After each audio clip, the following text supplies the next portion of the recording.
नमो बुद्धाय साथियों, आज की धम्म समीक्षा में आप सभी का स्वागत है, अभिनंदन है। साथियों, आज हम बात करने वाले हैं पाली भाषा व संस्कृत भाषा पर। इन दोनों भाषाओं में सबसे प्राचीन भाषा कौन सी है, पाली या संस्कृत? जैसा कि आप सभी जानते ही हैं कि भारत में दो तरह का इतिहास चलता है। उसमें सबसे पहला इतिहास मान्यतावादी इतिहास है और उसके बाद जो दूसरा है वह है हमारा पुरातात्विक इतिहास। अब मान्यतावादी इतिहास कहता है कि मानव संस्कृति 1 लाख वर्ष पहले स्थापित हुई थी, जिसे 4 भागों में बांटा गया। उन 4 भागों में सबसे पहला सतयुग, उसके बाद त्रेता युग, द्वापर युग और फिर कलयुग। इतिहासकारों का मानना है कि यह केवल मात्र मान्यतावादी इतिहास है। इसका कोई भी ऐतिहासिक व पुरातात्विक प्रमाण नहीं मिलता और इस मान्यतावादी इतिहास के जो भी प्रमाण मिलते हैं वो सब पाली भाषा में ही लिखे गए हैं, न कि संस्कृत भाषा में। अब आते हैं पुरातात्विक इतिहास पर। पुरातात्विक इतिहास कहता है कि मनुष्य की ज्ञात व व्यवस्थित संस्कृति पिछले 4000 साल से 10,000 साल पहले के आसपास की है, जिसमें विकसित मानव सभ्यता के हजारों प्रमाण मिले हैं।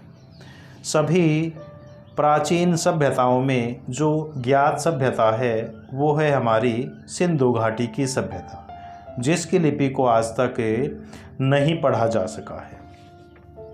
उसके बाद आती है धम्म लिपि। इस धम्म लिपि को ही बंभी लिपि भी कहते हैं। बाद में इसे ही ब्राह्मी लिपि भी कहा गया, क्योंकि ऐसा माना जाता है कि ब्राह्मी लिपि की उत्पत्ति ब्रह्मा ने की थी, इसीलिए इसे ब्राह्मी भी कहते हैं। यहाँ मैं आपको बताना चाहूँगा कि सबसे पहले अशोक के शिलालेखों को सन 1838 में जेम्स प्रिंसेप ने पढ़ा था। जैसे ही जेम्स प्रिंसेप ने सम्राट अशोक के इन शिलालेखों को पढ़ा, उसके बाद भारत में तमाम ब्रह्मज्ञानी पैदा हो गए। उन्होंने अपने अपने अनुसार कुछ अक्षरों का निर्माण कर लिया।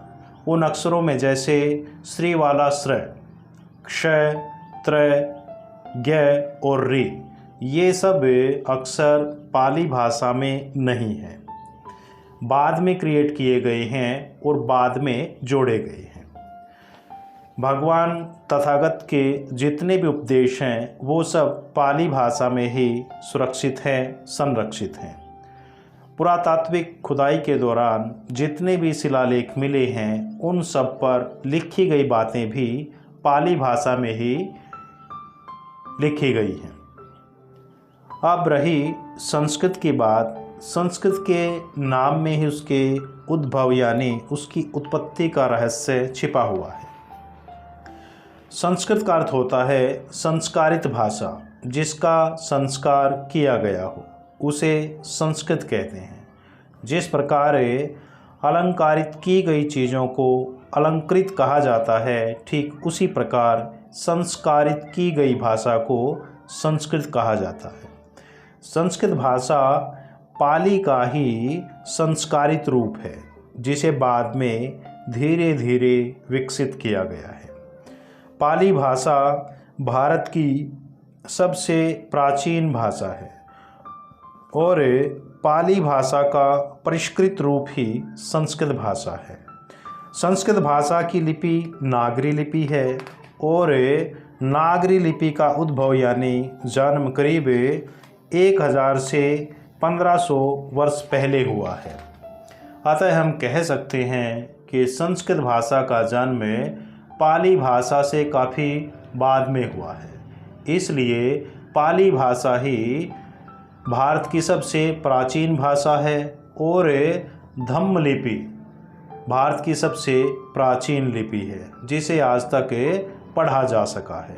साथियों, यहाँ हमारा उद्देश्य किसी भाषा से तुलना करना नहीं, बल्कि भाषाओं के विकास पर चर्चा करना है। साथियों, आज की धम्म समीक्षा में बस इतना ही। इसी आशा और विश्वास के साथ नमो बुद्धाय।